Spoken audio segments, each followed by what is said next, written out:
বুড়িগঙ্গা পাড়ের এই বাগানবাড়ি সাবেক বিদ্যুৎ ও জ্বালানি প্রতিমন্ত্রী নসরুল হামিদ বিপুর।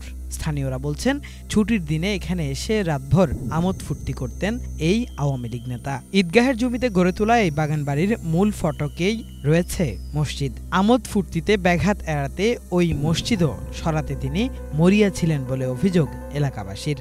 বিদেশি লোক আইতে আর কত লোক আইতে হবে, আর বান্ধবী আইতে, বন্ধু বান্ধব আইতো, রাজনীতি লোক আইতে মিটিং করতে দেন, দেখেন ভিতরে অনেক কিছু করছে, সব পুরি লাইছে মানুষে।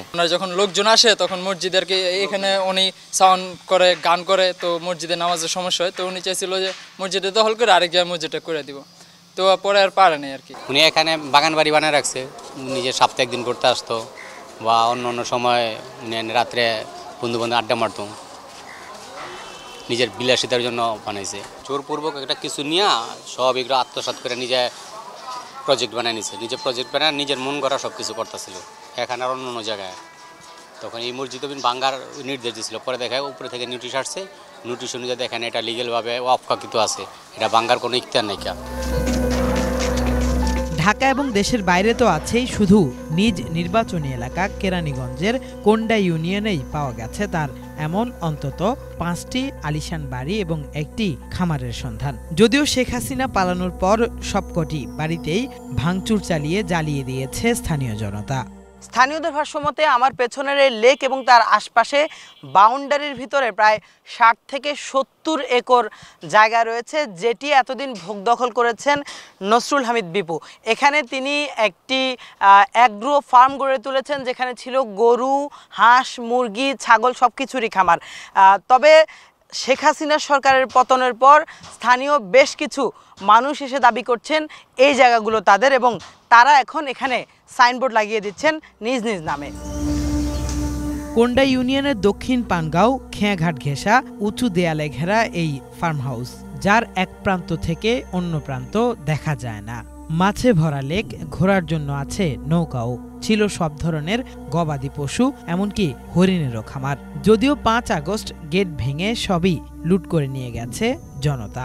এতদিন বিপুর প্রভাবের বিপরীতে দাঁড়াতে না পারলেও এখন জমির মালিকানা দাবি করে সাইনবোর্ড দিয়ে যাচ্ছেন মূল মালিকরা। আপনাদের কাছ থেকে না নিয়েই কি বাউন্ডারির ভিতরে ঢুকে ফেলছে, টাকা পয়সা না দিয়ে?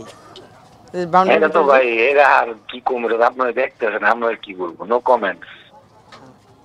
এই ব্যাপারে কি বলবো, বলার তো কিছু নাই, ঠিক আছে। কিন্তু জায়গা আমরা এটা খোলা, আমার বাবাও চালাইছে এই খোলা, এই জায়গার মাছ খেয়ে আমরা বড় হয়েছি, ঠিক আছে। কিন্তু অনেক কিছু তো ভাই আছে, এখন কি কমো আর।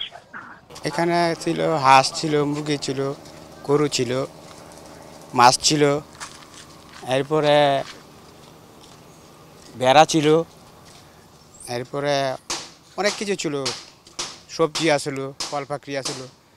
5 তারিখের পরে এটা স্থানীয় লোক, মানে বিভিন্ন লোক, এলাকার লোক আইয়া, অন্য ওই এলাকার হ্যাপারের অনেক এলাকার লোক আইয়া এটা ভাঙচুর করছে। উনি একই বেশিরভাগ আর কি এনে অবসর সময় কাটাতো, রেস্ট নিত আর কি। বাগান বাড়ি তো ওদিকে দক্ষিণের হাওয়াটা খাইতে নাই তো, ঢাকা শহর যানজট বেতন না, এর খাইতে। একই ইউনিয়নের দোলেশ্বরেও আছে আরেকটি বাগানবাড়ি। অভিযোগ আছে নানান প্রজাতির ফুল ফলের বৃক্ষে সাজানো এই বাগানবাড়িও গড়ে তোলা হয়েছে বুড়িগঙ্গা নদী দখল করে, যার প্রমাণ দিচ্ছে দেয়ালে ঘেরা নদীর পিলারি। নসরুল হামিদ বিপু যে শুধু জনগণের সম্পদ দখল করেছেন তা নয়, তিনি নদীর জমিও দখল করেছেন। আমি এই মুহূর্তে দাঁড়িয়ে আছি বুড়িগঙ্গা নদীর দোলেশ্বর এলাকার 11 নম্বর পিলারের সামনে। আপনারা দেখতে পাচ্ছেন এই পিলারটি তার যে বাগান বাড়ি সেটির ভিতরে রয়েছে, অর্থাৎ তিনি পিলারের পরও কিন্তু নদী ভরাট করে বাগান বাড়ি করেছেন। অভিযোগ আছে এই পিলারটি আরও ভেতরে ছিল, যেখান থেকে অনেকটা BIWTA-কে বাধ্য করে তিনি এই পিলার দূরে স্থাপন করিয়েছিলেন। এই বাগান বাড়ির কাছেই আছে আরও 2টি ডুপ্লেক্স বাড়ি। কেরানীগঞ্জে এলে এই 2 বাড়িতেই অবস্থান করতেন তিনি। এটি তার পৈতৃক বাড়ি। পুড়িয়ে দেওয়া এই বাড়িতে পাওয়া যায় তার এক কর্মচারীকে। এখানে থাকতো আপনার কেয়ারটেকার ছিল, একজন মালিক ছিলেন, তারপরে কর্মরত বাগানের কর্মচারী ছিল, ইলেকট্রিশিয়ান ছিল একজন, হ্যাঁ, তারপরে আপনার ঘর মুছা টুছা করার জন্য লোক ছিল। মহিলা, হ্যাঁ উনি আসতো প্রতি শুক্রবারেই উনি এখানে আসতো, বসতো প্রত্যেক শুক্রবারে। তারপরেও সরকারি ছুটির দিনেও উনি এখানে আসতেন, উনি সরকারি ছুটির দিনেও আসতেন। তো এই যে পরিস্থিতি চেঞ্জ হওয়ার পরে কি কেউ আসছে না, পরিস্থিতি চেঞ্জ হওয়ার পরে তো উনি আসেনি, তবে অন্যান্য লোকেরা আসছিল, আমাদের কর্মকর্তারা যারা এখানে উপরে যারা হেড অফিসে চাকরি করতো ওনারা আসছে, ওনারা এসব দেখে যে কোম্পানির লোকজন আসছে। স্বল্প দূরত্বের বসুন্ধরা রিভার ভিউতেও আছে তার আরেকটি বাগান বাড়ি। স্থানীয়রা জানান এই বাড়িতে প্রতিমন্ত্রীর চেয়েও তার স্ত্রী আসতেন বেশি। এখানেই হতো নানান অনৈতিক লেনদেন। তবে অন্য বাড়িগুলো পুড়িয়ে দেওয়ার পর খুব বেশি আলোচনায় না আসা এই বাড়িকে দেয়ালে আবদ্ধ করে দিয়েছেন নসরুল হামিদ বিপুর কর্মচারীরা। কোন্ডা ইউনিয়নের বাইরেও আছে তার বহু দখল। রাজুকের ঝিলমিল প্রকল্পের জমি তো নিয়েছেনই, সাধারণ জনগণের বহু জমিও জোরপূর্বক ভরাট করে নিয়ে গেছেন নিজের মালিকানাধীন আবাসন কোম্পানি প্রিয় প্রাঙ্গণের নামে। পরিবর্তিত পরিস্থিতিতে নসরুল হামিদ বিপু পালালেও এখনও তার ভয়ে কাঁপছে জমি হারানো মানুষেরা। তাই এখনও জমি হারানোর শোক প্রকাশেরও সাহস করেনি কেউ।